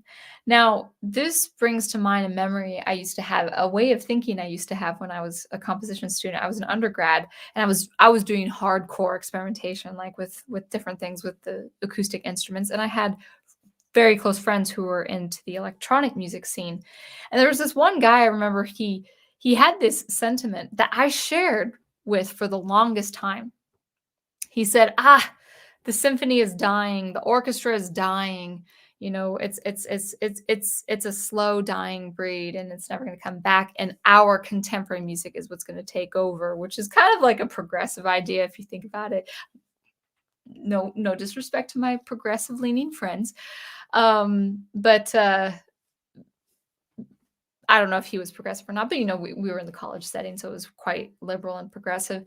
And I used to share that idea. I'm like, yeah, we're gonna do some experimental stuff, and we're gonna take over, and the orchestra is gonna die, and all the funding's gonna go to something else. Because let's face it, guys, and this was a problem. I mean, as far back as the 70s and 80s, but the way the orchestra survived was from old patrons who loved the orchestra, and if they passed on, the concert halls and the programmers for those concert halls were doing things like game music and movie music. It's actually, I'm not against it per se. It's not a bad idea, but it's really the game shows and the game concerts and the music concerts like John Williams that actually has kept the orchestra surviving. Because I think without the patrons, the orchestra, at least in the concert hall setting, will go as an art form, and I hope it doesn't. I hope it continues. But if it does devolve and it's no longer supported by the patron or the state, and I'm not actually up for state funding the orchestra anyway, that's just my opinion. You guys can beg to differ there. Be polite though if you politically disagree with me. But if it does go, then if the orchestra goes out of the view of society and out of the public conscience or conscious, if the orchestra goes out of the public conscious and out of the public square, then composers these days are in real trouble if they do not follow the tried and true composition practices of the great composers before us. So I did change my perspective. I don't want the symphony orchestra to die, because if it goes, then that's actually really, I might sound dramatic, but that's actually the last bastion of traditional things like melody, harmony, bass, and rhythm. Unless the orchestra is replaced by rock bands. But even the rock bands of our time. They're in their 60s, and all the players are in their 60s, 70s, and 80s.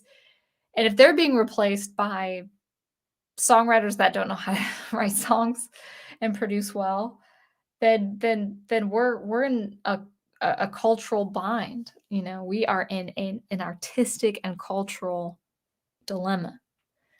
And so long live the orchestra.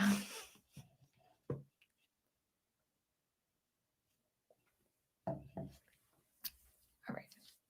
My hair's falling out. I had to pull it back today.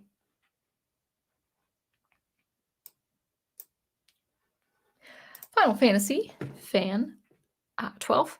I honestly feel as though if electronic music would be necessary if it sounds mechanical, like in Biobond, where sound demented and haunting, or where sound is demented and haunting. Electronic music could be anything. It can be analog synths of the 70s to very realistic, real life, real world soundscapes. Like being, again, that ambience of a cathedral or a church or an alleyway. So I mean, electronic music could be anything, which is exciting for composers, but we also have to be responsible and create a meaningful musical narrative. Another bot. Go away, bots. Bots be gone. Oh man, StreamYard's not letting me block this bot. Put in timeout. Okay. Oh, it was blocked. Okay. It was an it. I don't think it was a she.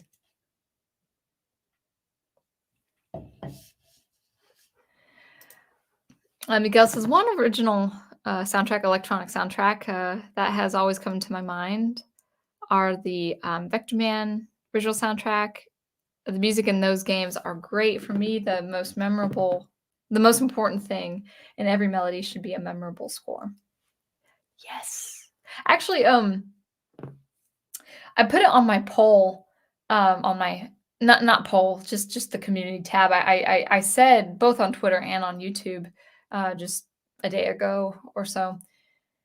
I said, these days, the one thing that distinguishes a composer is a good melody. That is the one thing that distinguishes a composer from the rest these days.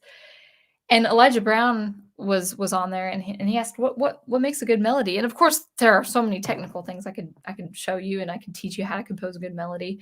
But in short, it's got to be singable and it's got to be memorable for it to be a good melody. Now, you could create a melody, but for it to be a good melody or a great melody, it has to be singable and it has to be memorable. You have to remember it. And so for whether that's electronic music or orchestra music, then that's whatever the case is, but it has to be memorable. Brian Gilmore says, I think I would just like my electronic music to sound like music and not overblown sound effects. Yeah, okay. Oh man, you raised a really good point. My chair is squeaking, or it's rubbing against.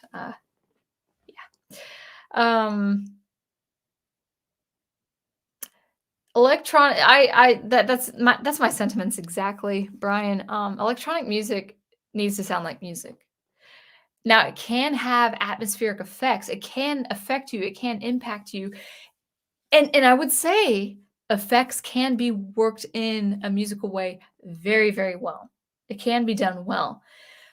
But I do get what you're saying. I do feel like a lot of recent scores for film and television that I've heard is just, ooh, look at this fancy sound that I'm throwing at you, without any meaning. And by meaning, I mean it's something as simple as continuity with the next musical thing you're about to do. And when you don't have that, it can sound cheap. It can sound like, well, it sounds like the person would say, well, that's electronic music. I don't like electronic music. It could actually cause the person to have a strong dislike for electronic music, which is sad because I love electronic music.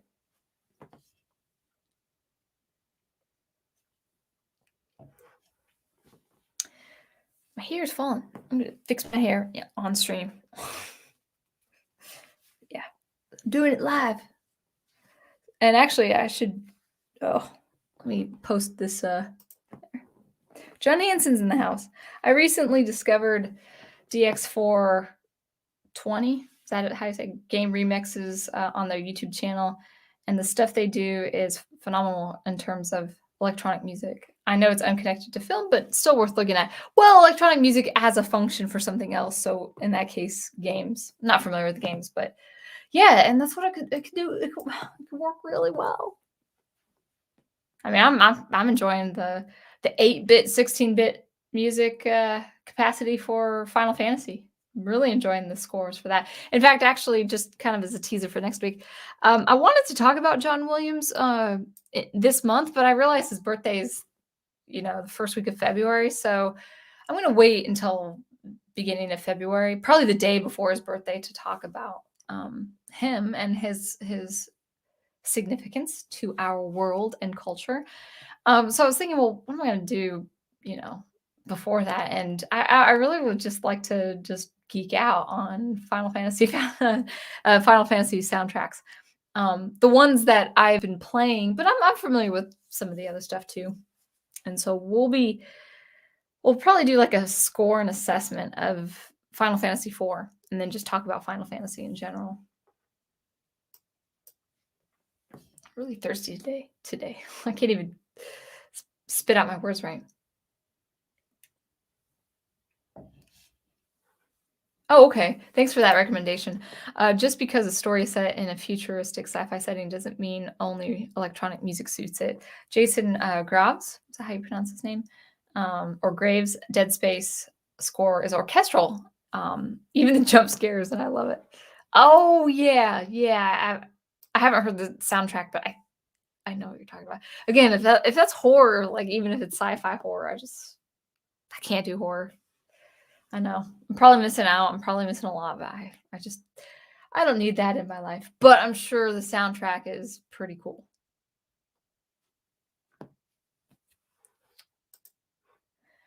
I remember when I went to see Blade Runner 2049, I left the theater and I couldn't listen to music with synths for a couple of days. It was too much. Really? See, I didn't hear it in the cinematic experience.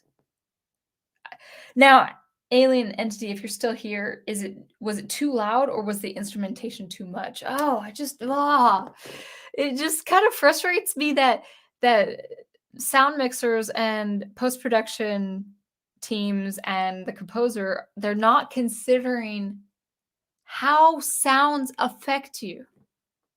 Sounds, what are sounds? Like with music, what are sounds? Constant vibrations.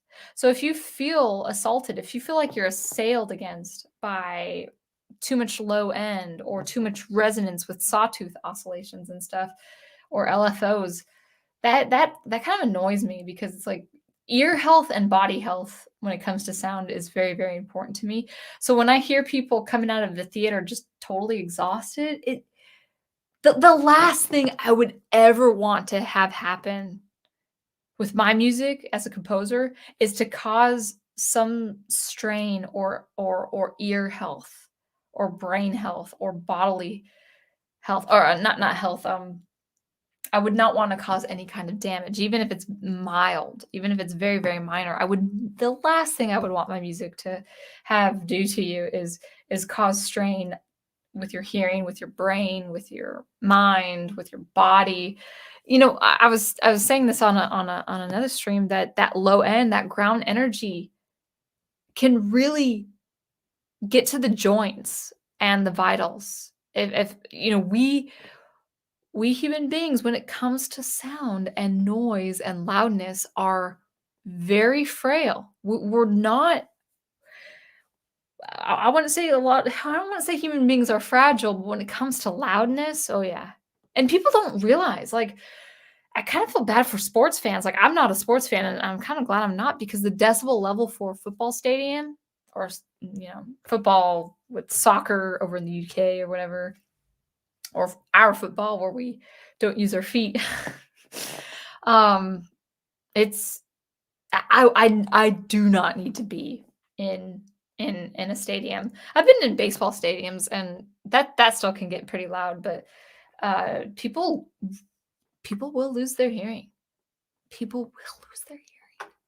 And I can't stand when music and sound and loudness exhausts the person. I would not, no matter how present my electronic music is in the future, I would not want to tire you out. And I would, if it gets to that point in my music, I would love your feedback to see. Now my stuff right now is eclectic and it's clean and it's simple. It's not ambient the way I would like it to be in the future, but at the same time, my ambience will be clean. My ambience will be clean. And that's got to do with loudness and presence and orchestration. Oh man. That really grinds my gears now that I think about it.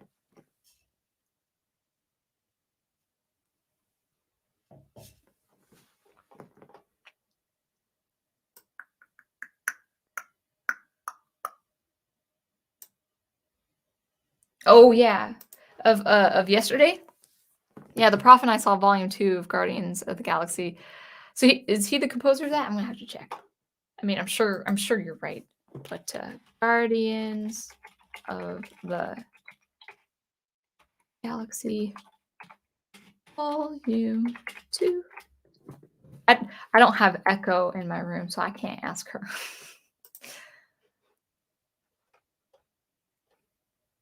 Music by Tyler Bates. Yeah, I love two things about that. And I think the first thing, as far as the orchestra, great. And the orchestra really works for a fantastical sci-fi feel of Guardians of the Galaxy. Beautiful world building, those two movies, just great.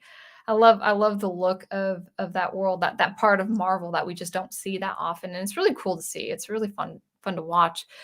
And just like with the Earth events, events happening in Earth with Marvel, I would say the orchestra works. The orchestra works, but what makes it so endearing about that is the orchestra works for a couple of reasons. The first is it's got that Marvel feel, so you want to kind of keep it in tangent with that, with the previous films that we had seen, the stories we had seen. But also, Star Lord Peter Quill is from Earth, so the orchestral sound can actually make sense in the context. Well, he is of Earth. He's not an alien where the instrumentation would be different. And even if it involved an alien protagonist, it doesn't have to be away from the orchestra. I can still use the orchestra. But I love the integration of the old 70s songs, and I like it. It just works so well. Like the way he did the music, both of the old diegetic sounds that Peter Quill had on his Walkman, and when Groot is dancing in the first opening shot, and then just the incorporation of those songs with the orchestral score, and then the credits, the credits the credits had the Marvel score of the Guardians of the Galaxy theme in the 70s retro instrumentation with all the liner notes, that old retro coloration and liner notes. Ah, so good. So creative. That's a piece of art right there. So yeah, I approve. Definitely approve. John Hanson says that the 90s were a gold mine for great game music too. Oh yeah, and in my opinion as well, John Hanson.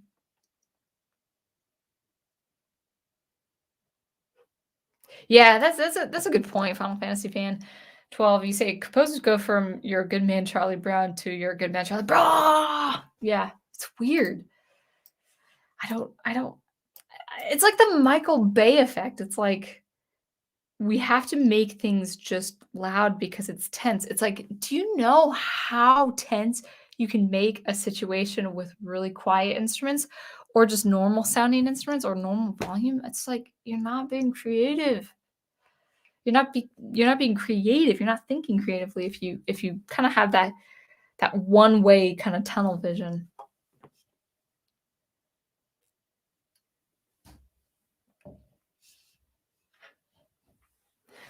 I think the heartbreaking parts in Batman Begins were courtesy of James Newton Howard, really, not Hans Zimmer. Well, There you go, if that's true. He also wrote that beautiful Harvey Dent theme. Oh, yeah. Yeah, I heard that Howard did write, James Newton Howard did write, the Dark Knight Harvey Dent theme, which is it sounds like James Newton Howard. I remember hearing that as a separate track, and yes, yes. I don't know why people bring 2 different composers on board for the same story unless it's just a matter of time and production. This is interesting that you're saying. Zimmer's theme for the lead character in 12 Years a Slave is a note-for-note copy of the chord progression for Inception's time. I hate how much he copies himself for decades. That's yeah. Now, there's like I'll be real. There's a harmony that I have for different melodies, but it's like maybe one chord to the next, but then it's gonna shift to a completely different chord, or it's gonna come from a completely different chord progression. The copy and paste thing is a no-go. You always, as a composer, no matter what instruments you use, you always need to expand yourself. You have to expand your harmonic vocabulary. What's the best way to do that? You gotta go back to the classical music, and kinda start from there. Alright, I'm probably gonna wrap it up in about 10 minutes because we're already 2 hours. Just trying to catch up with comments.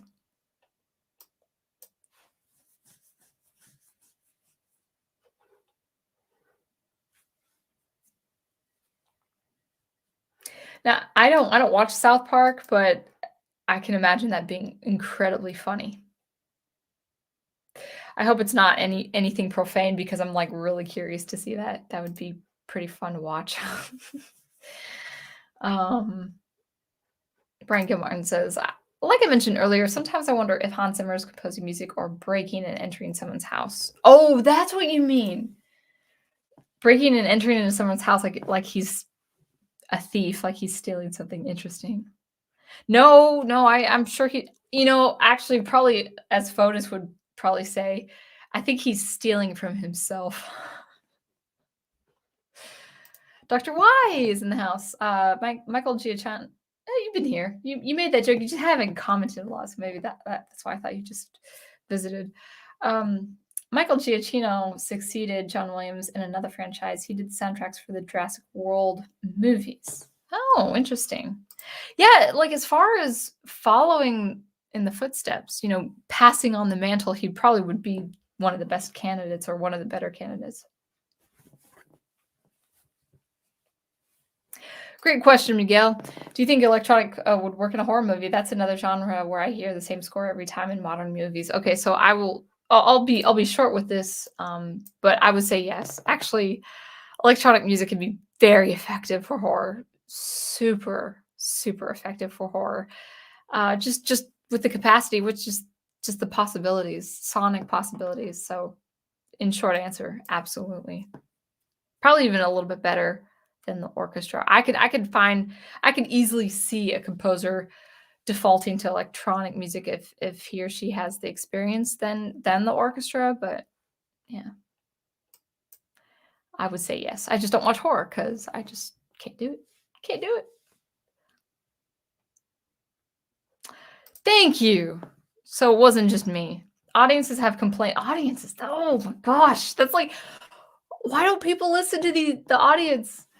Uh, Audiences have complained a lot about the volume in Tenet and Interstellar soundtracks in a movie theater.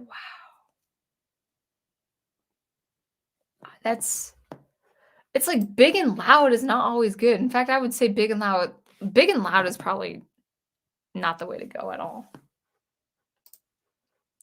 You're right about the loudness. When I saw Dune a few months ago, the first thing that stood out was how loud the soundtrack was. Oh my gosh, that kind of breaks my heart because it's not healthy to be susceptible to that loudness. You can't subjugate yourself to that.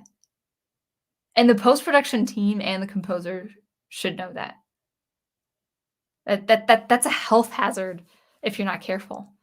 It's not a health hazard in that you're doing that like 24/7, but it's not good. It's like going to a rock concert every day, you would lose your hearing.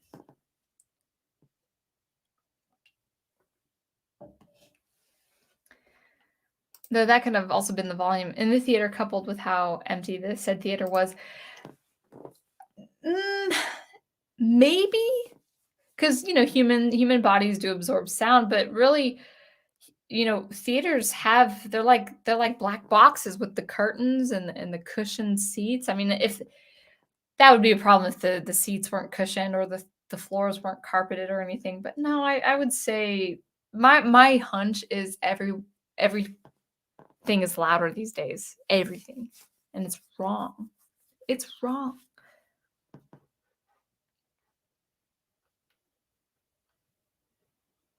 Yeah, good point. That sums up my whole stream right there. Even if you make the most amazing sound in the world, it may sound like garbage when placed in the wrong context. Absolutely. Just because it sounds cool, is it right?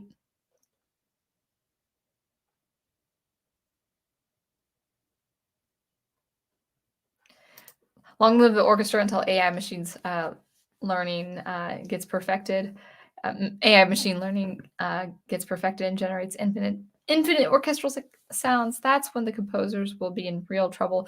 There has to be, though, just to be on the technical side, that it's not enough for AIs to generate a musical composition that sounds like a composer had composed. They have to work with expression, and to work with expression, I think would require a kind of interpolation. A super collider could do it. Well, okay. I have done things like rubato and tempo change in Super Collider. So expression of slowing down, yeah, that it is possible now that I think about it. And I don't suppose the interpolation would need to be extreme.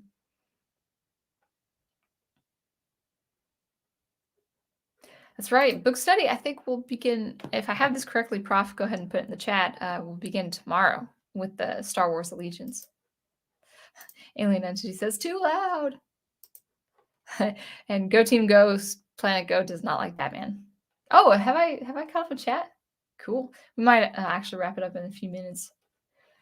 Okay, so yeah, that was a good discussion. I feel like I've just scratched the surface, but you got the gist. Hopefully, you guys enjoyed that.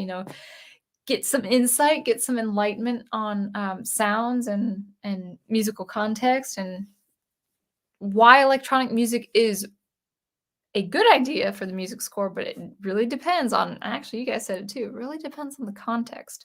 It depends on the setting, the context, and the composition quality. And I don't need to repeat myself. Yes, I will. Melody, harmony, bass, rhythmic section, orchestration, counterpoint, conflict resolution, exposition, digression, recapitulation, and all that jazz. So let's talk about what's going on for this week. So we are reinstating book studies with the professor and Big Al. It will be Star Wars this week, and then the following week will be on his Catholic Bible Geek channel. And I think that's Tuesdays, but Prof, go ahead if you haven't already clarify, because I couldn't remember if it was just Tuesday for this week and then it's going back to Thursdays, or if it's Tuesdays going forward. So that's all well and good. Now, just as wrapping things up here, what's going forward in my channel for the present. This week, I hope to do a super collider video, but it's actually not like a demonstration, like, oh, look at these cool sounds that I came up with. I actually have learned. I've been a little bit sloppy with my previous super collider score that I showed you. Nothing bad, nothing like hazardous or anything, but there were some main things I had missed, and I would actually like to touch it up. Like, hey, this is what you need to know when you're transposing for MIDI. If you're doing MIDI transposition for a sound file, for instance. So if I do a super collider video this week, we're gonna just touch on that, and I'll give you a better tip on what I am thinking. So that I will do if I do a super collider video. And then if not, it'll probably be something on original music, because I have been working on original music. Prof is clarifying it's Tuesdays from now on. So be on the lookout. See, my mouth is so dry. For the Prof's Books Day. So It's gonna be once a week. He was doing it Tuesdays and Thursdays, one book, one week, one day, and another book another day. With his new job, his new schedule, also as a dad, he's restricted it to just Tuesdays, which I think is a good move on his part. So it will be Star Wars this week with Allegiance in the EU. He's probably just going to actually, because it was such a long break between the last book study when he did the first 5 chapters. He's probably just going to do a general recap of the first 5 chapters. Might get into the next few chapters too, but we'll start with Star Wars EU, and then we are getting into. We're still on Two Towers. I'm on the Return of the King, but we're still on Two Towers with the Catholic Bible Geek channel. So that will be the following Tuesday, going into next week. So that's that. So that was the clarification. So Super Clutter video on a real important piece of information that we should all know for messing around with Super Clutter. Sorry, I need to get another drink of water. And so I just wanted to touch on just one thing before I wrap it up. My channel's not really changing too much. I was thinking it over the whole excuse me. Sorry. I was thinking about it over the holidays, and I feel really content with this. But the last year I've been exploring just commentary on art and popular art, things like Star Wars, but also just art in general. And I think I have said everything I've wanted to say regarding art. So I think going forward with this channel, at least for this year, I'll always talk about art in some capacity or another. But I think going forward into this year, there will be it'll be more or less restricted to music. So music composing, music soundtracks, commentary on the cultural significance of music in something like popular art, as I have been doing. And then actually, as far as fixed videos, the Super Collider videos and the Logic Pro videos, that's not going away. And I mean to do that every week. But I'm actually exploring some other things too. And I don't want to say it too much now because I have to do a few things before I actually can get this thing started. But I'll just tease it. It's just 7 people. No one's gonna watch all the way to the end of the stream. I really would like to play violin a little bit more, not as a live setting, not as a concert setting, because I'm not really that happy with my experience with OBS or StreamYard. It just doesn't pick up the violin like I want it. I feel kind of restricted sitting down. So I'm going to just play around with videos of me playing violin. And actually, I'm going to try, if it works, the first thing I'm going to start doing is these little mini series of Baroque duets where I would play 2 parts with one recording and another recording and just put them together. So I'm playing a duet with myself. You see those people play with themselves, like a cappella with singers, like 4 of them or 8 of them or something like that. And I just want to try that out because I think violin just needs to be a little bit more integral to my channel, as it's integral to my life. I posted a teaching video. Guys, contact me, or if you have relatives who want to take violin lessons, just contact me at soundengraver.com. Contact Soundengraver. I should just write it. I wonder if I can put an email on here.